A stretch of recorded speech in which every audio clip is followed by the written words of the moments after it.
Excellences, Monsieur le vice-gouverneur de la province, Chao Ching-Gang, Excellences, Monsieur Julien Paluku, ministre du Commerce extérieur de la République démocratique du Congo, Excellence François Balumwene, ambassadeur de la République démocratique du Congo en République populaire de la Chine. Mesdames et Messieurs, distingués invités, à vos titres et qualités respectifs. Investir dans l'agriculture en République démocratique du Congo présente des opportunités considérables, compte tenu du potentiel de développement existant dans le secteur agricole et l'ambition du gouvernement de nourrir sa population ainsi que l'Afrique. Cette ambition est impulsée par la vision du président de la République, Son Excellence Félix Antoine Tshisekedi Tshilombo, chef de l'État, qui prône la revanche du sol sur le sous-sol, vision matérialisée par le programme d'action du gouvernement pour la période 2024 à 2028 et qui a retenu l'agriculture parmi les priorités nationales. À cet effet, plusieurs programmes et initiatives sont en place, notamment le programme de transformation de l'agriculture, en sigle PTA, qui vise à attirer des investissements d'envergure dans le secteur de l'agriculture et du développement rural. Pour accélérer le marché du pays vers la souveraineté alimentaire, tout en contribuant de manière substantielle à la création massive d'emplois, formels et informels, à la protection réelle du pouvoir d'achat des populations, à la diversification de l'économie, et ce par l'implantation et le développement de chaînes de valeur agricoles porteuses de revenus. Quelles sont les opportunités d'investissement?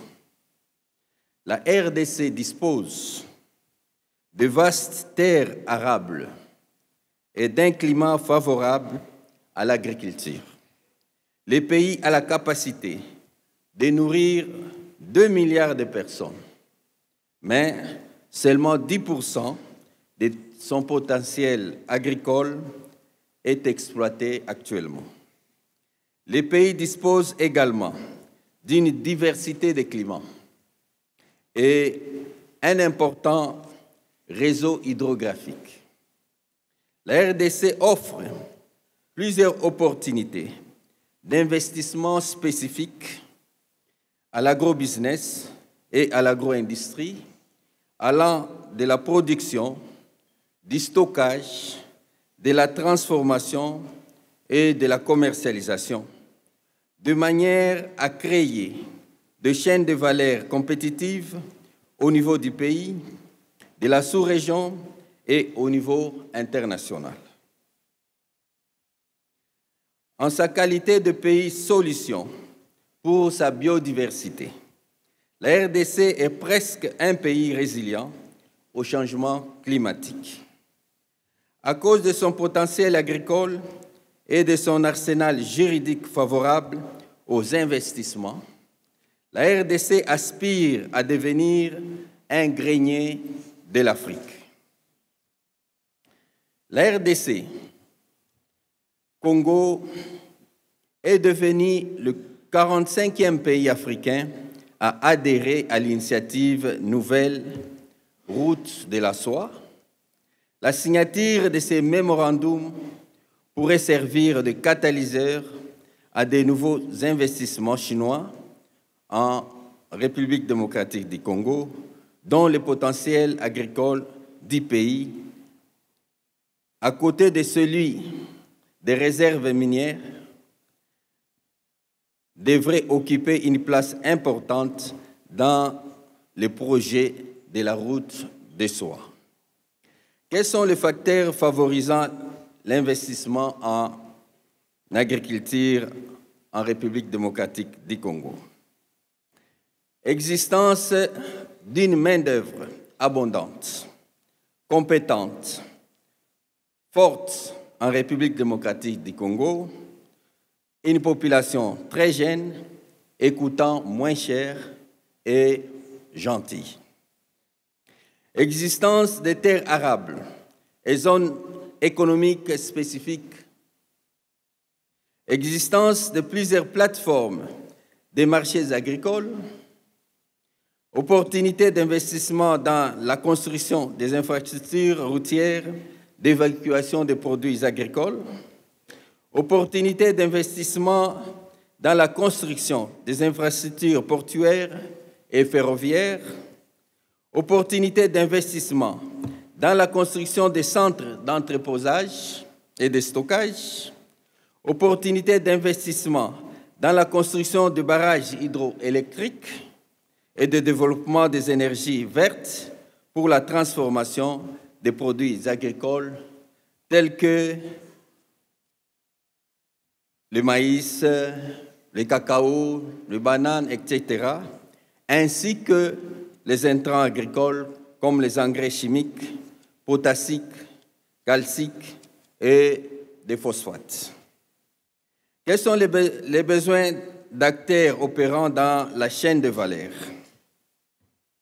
Appel à l'implantation des entreprises chinoises fournisseurs d'intrants et d'équipements adéquats à la production, au stockage, à la distribution, à la consommation, conformément au plan de résilience d'adaptation face au changement climatique.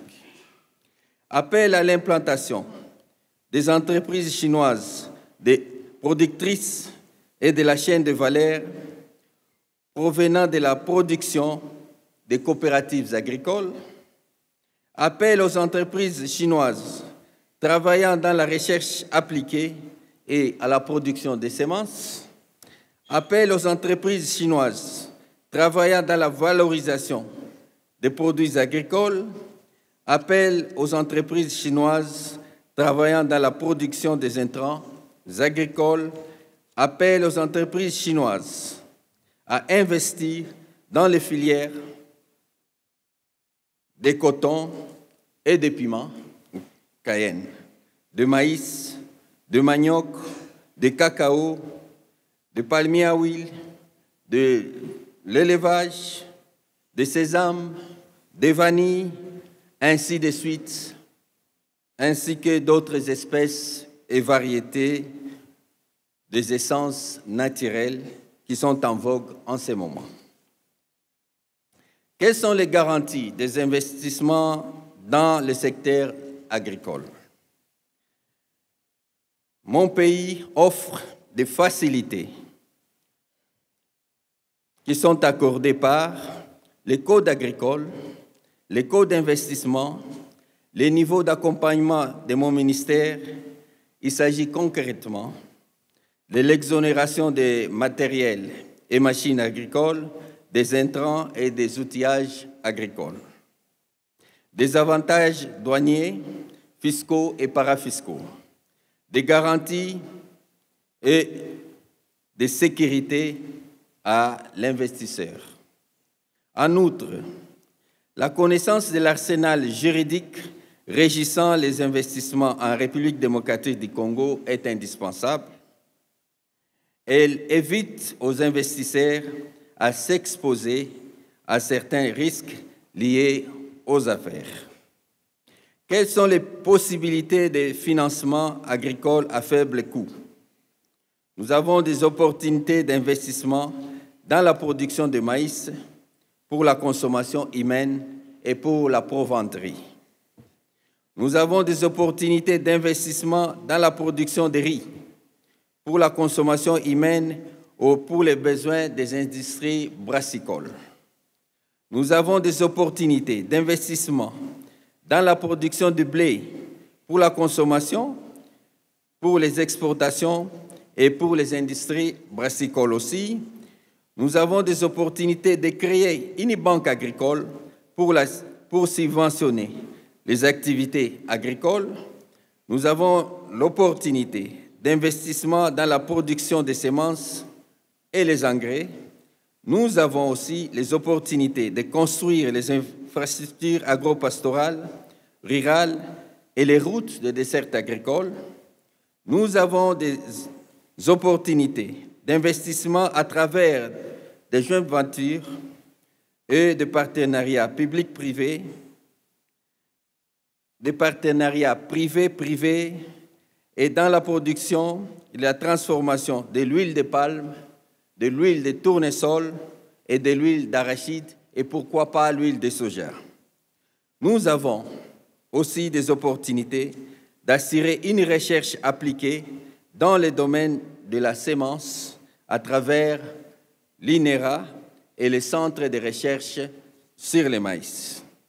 En conclusion, mon ministère qui s'occupe de l'agriculture et de la sécurité alimentaire est déterminé à poursuivre les discussions avec les entreprises ou établissements intéressés à investir dans le secteur de l'agriculture et du développement rural en RDC. Je m'engage à mettre à la disposition des parties intéressées un protocole d'accord qui prend en compte les niveaux d'accompagnement de l'État congolais et fixer une feuille de route de concrétisation de tout projet visant à l'investissement en agriculture et en agrobusiness dans mon pays. Venez, chers investisseurs, le temps est arrivé de remplir les tables à manger chinois avec des produits agricoles congolais. C'est avec attention et attachement que je vous laisse ce message. Je vous remercie pour votre aimable attention. Merci beaucoup. Merci, Monsieur le Ministre, pour ce discours très riche et qui a présenté plein d'opportunités auprès du public chinois. 再次感谢部长先生的发言，非常详实。